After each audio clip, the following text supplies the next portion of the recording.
میں سفر سے اترا تھا ٹرین سے، ایک نوجوان آیا، 12 ربیع الاول شریف کا دن تھا، اس دن جلوس اور سارے لوگ خوشیاں منا رہے ہوتے ہیں۔ میں صبح فجر کے وقت سفر سے اترا، ایک نوجوان مجھ سے کہنے لگا کہ حضرت آج حضور کی پیدائش کا دن ہے، ساری دنیا خوشیاں منا رہی، ہم بھی جلوس کریں گے ظہر بعد عصر بعد جو بھی، لیکن کچھ ایسا عمل بتائیں کہ میں وہ آج کر کے حضور کی روح کو خوش کرنا چاہتا ہوں، کوئی ایسا عمل بتائیں۔ میں نے ایسی چلتے اس نوجوان سے کہا کہ دیکھ، نبی کریم صلی اللہ تعالیٰ علیہ وسلم کی ایک پاکیزہ عادت تھی کہ حضور بوڑھوں کا اور کمزوروں کا بوجھ خود اٹھا لیا کرتے، اور نبی کریم صلی اللہ تعالیٰ علیہ وسلم کی یہ عادت کریمہ مشہور تھی، جب بھی آپ کسی کمزور کو یا بوڑھے کو دیکھتے اس کا سامان اٹھا لیتے۔ یہ حضور کی عظیم سنت ہے۔ وہ نوجوان اتنا سن کر گیا، مجھے پتا نہیں تھا، بعد میں اس نے خبر دی۔ وہ ٹرین سے اترنے والے مسافروں کو دیکھتا رہا، ایک بوڑھی عورت اتر رہی تھی 2 بڑی تھیلیاں لے کر۔ یہ گیا، نوجوان کہا اماں جی مجھے دے دو، میں لے کر چلتا ہوں۔ وہ بحث کرنے لگی، تو ہے کون، میں تجھے سامان کیوں دوں؟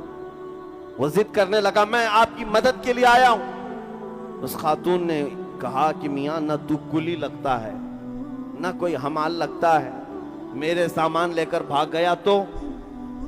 اس خاتون کو اس نے کنونس کیا، سمجھایا کہ بات حقیقت یہ ہے کہ آج میرے نبی محمد رسول اللہ تعالیٰ علیہ وسلم کی پیدائش کا دن ہے، اور ان کی عادت تھی کہ وہ بوڑھے لوگوں کا بوجھ اٹھاتے۔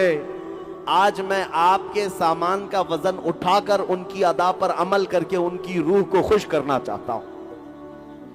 خاتون نے اتنا سنا تو دونوں تھیلیاں دے دی، تھما دیا۔ نان مسلم تھی، مسلمان خاتون نہیں تھی۔ اس نوجوان نے کہا میں اس کے سامان اٹھا کر لایا، تھوڑی دور کے بعد اس کو ٹیکسی میں بٹھا دیا اور وہ چلی گئی، نمبر شیئر کر لیا تھا۔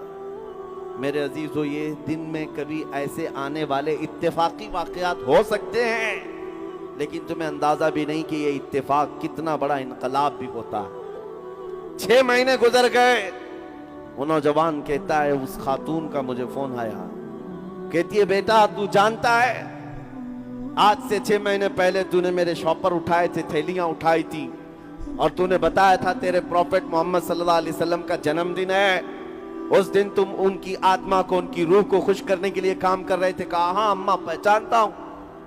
کہا کہ اس دن میں جو آئی، اس دن سے لے کر آج تک تیرے نبی کی سیرت ہی پڑھ رہی ہوں،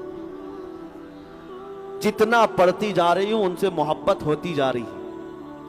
میں نے کبھی سوچا نہیں تھا، دنیا میں سنا تو بہت تھا محمد صلی اللہ علیہ وسلم کے بارے میں، لیکن پڑھنے کا کبھی اتفاق نہیں ہوا، جاننے کا بھی اتفاق نہیں ہوا۔ ایک دن تو نے میرے شاپر کیا اٹھا لیا، تو نے مجھے مدینے کے قریب کر دیا۔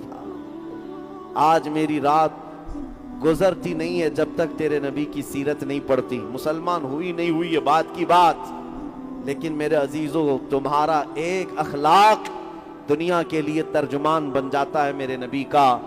آپ ہلکے میں نہ لیں، تمہارا چلنا پھرنا یہ بتاتا ہے کہ تم کس کے غلام ہو۔